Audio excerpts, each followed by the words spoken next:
一年的鏖战令俄军装备部队损失惨重，越来越多相关的图片、视频的接连传出。虽然不能代表俄军确切的损失情况，但真正的损失数据只会更高。而前两天爆出的，俄军甚至已经开始掏苏联的棺材本，拉出上世纪50年代出产的 T-54坦克，将其送上战场。这足以说明，俄军装甲部队已经走上了退化的道路。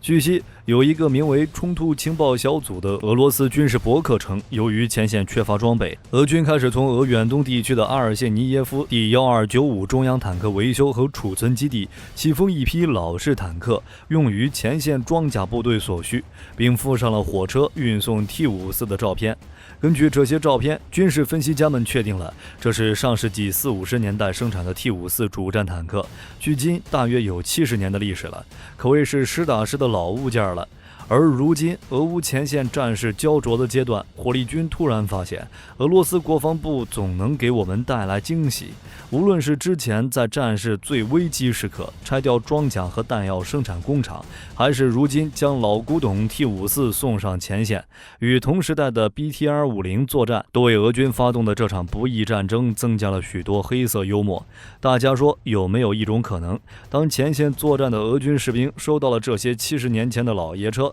他们会不会立刻调转枪头，将目的地设成莫斯科呢？若真的发生，那在这里火力军就有必要为大家大概介绍一下 T-54坦克了。毕竟这种坦克现在很少出现在新闻报道之中，很多朋友可能并不熟悉。简单来说， T-54是苏联在二战后生产的第一款主战坦克。从上世纪50年代开始， T-54就逐渐成为苏联军队乃至整个华约国家装甲军队的主要坦克。但是在 T-55问世后，苏联就逐渐停止了 T-54的生产，因此俄军动用的这批坦克至少已经出厂了60年。即便 T-54代表了苏联当时坦克设计的先进水平，但说到底，它终究只是上世纪50年代的老物件罢了，很难再适应现代战争的需要。就好比一个体弱多病的老年人无法打过身强力壮的青年人，是一个同样的道理。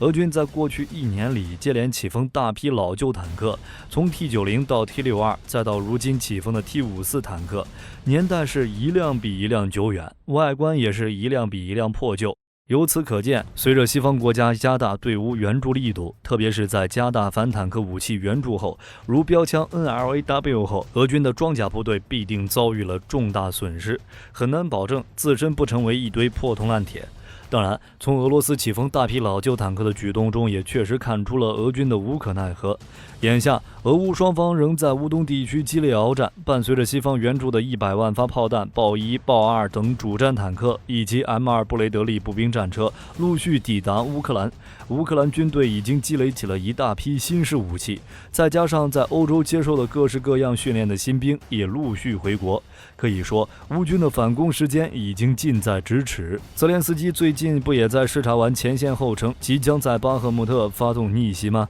反观俄罗斯，经过1年多的交战，所有现役的装备都折损了一大半，想要应对乌军即将到来的大反攻，唯有想方设法生产新的装甲武器。但由于深受西方制裁，这也就决定了俄罗斯无法大规模生产新一批坦克，所以只能退而求其次，从库存中起封和翻新老旧坦克，以最快速度解决前线部队战争装备不足的问题。只不过火力军比较好奇，如果这批老旧坦克又打完了，俄罗斯还能从苏联的棺材本中掏些出什么呢？当然，我们也不能否认，这或许是俄罗斯在知道乌军实力迎来大提升后，企图通过数量来拉近双方装备差距的手段，用俄军士兵的生命推出一条路来。所以火力军才说了调转枪头的话。目前，俄军正在巴赫穆特等地不断发起进攻，城市争夺战再次成为了双方主要的战斗模式。而在乌军手中有大量西方援助的单兵反坦克武器的情况下，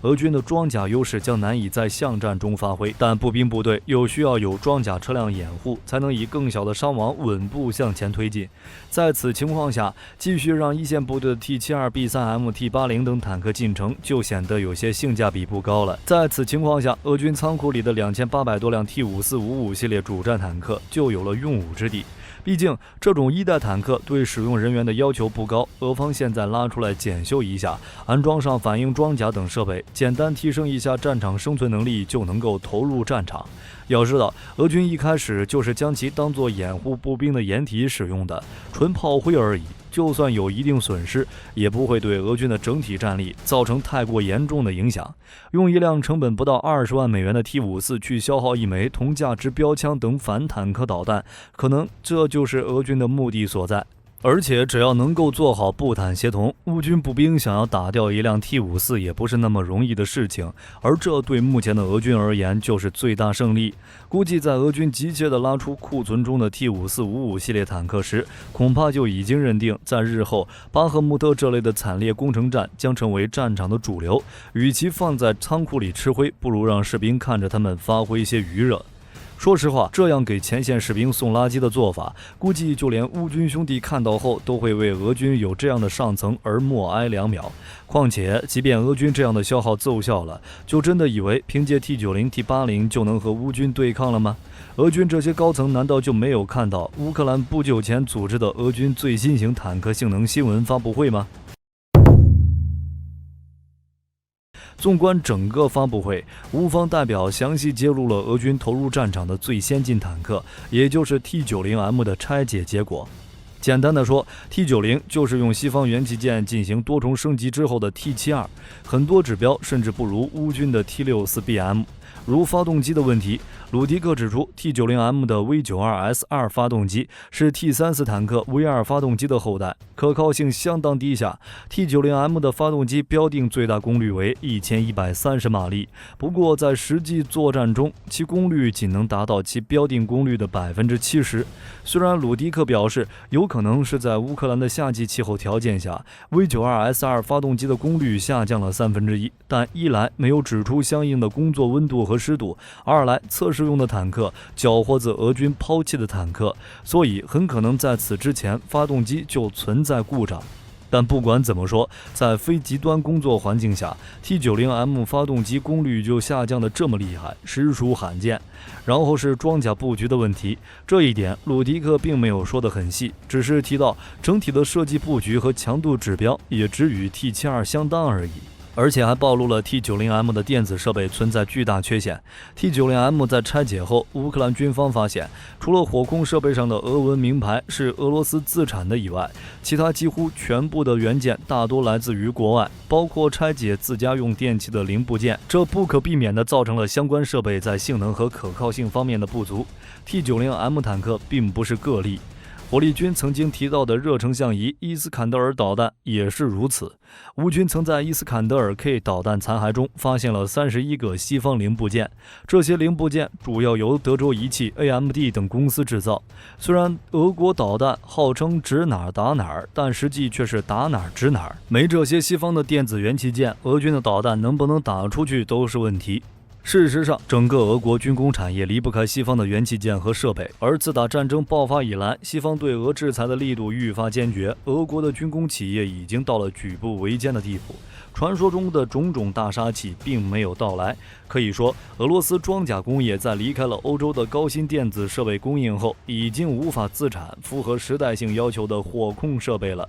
俄军今后装备的武器性能可能会进一步下降。另外，火力军还注意到，乌军表示，在缴获 T90M 之前，他们一直困惑与俄军装甲兵声称的通讯问题，即数辆坦克之间无法完成有效的通讯协作。这在21世纪的现代战争中，这几乎是无法想象的，几乎不可能会有。但在深入研究 T90M 之后，乌军发现了原因。原来，俄军通讯电台的电子零件不仅是商用级别的，更是裸露在外部的。在夏季作战时，封闭的坦克内部湿度较大，湿气在电子设备上凝结，导致这些1970年代样式的电子零件出现各种问题，才出现了俄军声称的通讯问题。从这一点上，我们就可以看出，在过去的30年里，俄军高层和相关技术人员并没有认真进行战争研究。最后是弹药和装弹机的问题，其中自动装弹机可靠性不佳的缺陷，我们就略去不讲，因为要证明这一点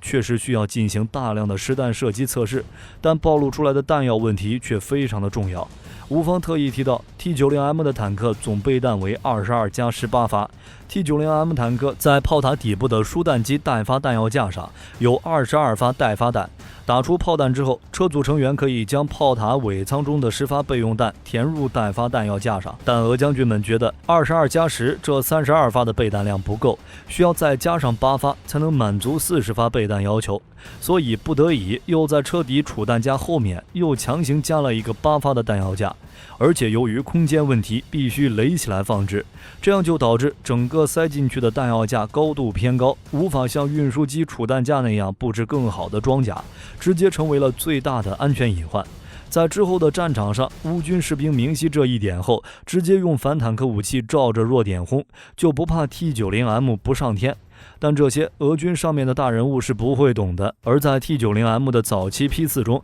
这8发弹药架位置原本是被用阻燃和抗碎裂的结构进行填充，以增加坦克的安全性，但在乌军缴获的 T90M 里又变回了8发弹药架。而且需要注意的是，在 T90M 打完22发的待发弹药架之后，坦克成员是无法在车内为弹盘装填弹药的，必须要跑到车外才能补充弹药。因为无论是8发弹药架还是炮塔后部的10发弹药架都不和成员舱相连，这难道不是妥妥的装甲倒退行为？这种致命的缺陷极大限制车辆的战斗力。总的来说， T90M 仍然是一款极其舒适的坦克，没能跳出旧的条条框框，在俄罗斯固有的一堆问题下，表现的甚至比设计时还要差，真是越改越回去了。而且随着制裁的逐步收紧，西方各国已经通过各种办法，尽可能把俄罗斯的机床远程锁死。